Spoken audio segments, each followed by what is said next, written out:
Сәлеметсіңдер ме, құрметті көрермендер. Бүгінгі эфирде бізге 11-ші Б сынып оқушысы Закария Султан алтын белгі үміткері келді. Соңға дейін көріңіздер.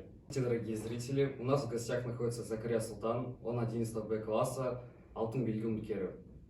Здравствуй, Михаил, спасибо, что пригласили на интервью. У меня есть пару вопросов касательно тебя и учебы. Хорошо. Какие у тебя ближайшие планы? Мои ближайшие планы на будущее — это, получается, сдать благополучно ЕНТ, поступить в престижный вуз и дальше учиться. В школе есть такие учителя, с которыми ты можешь общаться как с другом? Да, такие учителя есть, с ними довольно-таки приятно общаться на различные темы. Это такие учителя, с которыми ты, получается, общаешься свободно.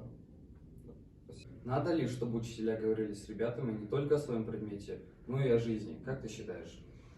Я думаю, что учителя непосредственно должны общаться на различные темы, потому что урок не может состоять чисто из 40 минут работы.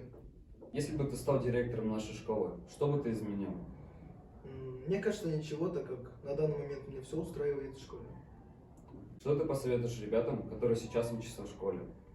Всем ребятам я посоветовал бы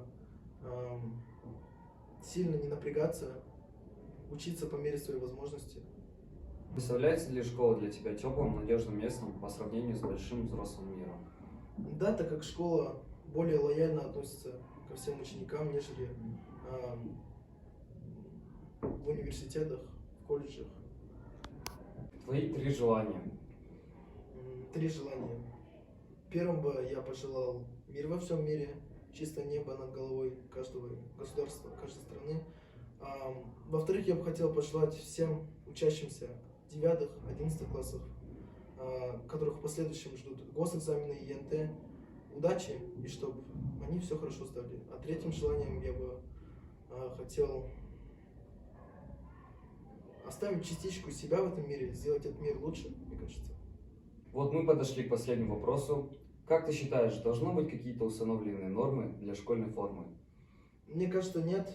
Не обязательно носить школьную форму, чтобы получать определенные знания. Мне кажется, ученик может ходить в той форме, которая ему будет удобно. На этом у нас завершается интервью. Спасибо, что ты пришел к нам и ответил на все вопросы. Спасибо за приглашение, Михаил. Интервью получилось хорошим, мне понравилось. Мы желаем тебе, чтобы ты сдал на высокие баллы НТ и чтобы у тебя все в жизни получилось. Спасибо тебе, того же желаю.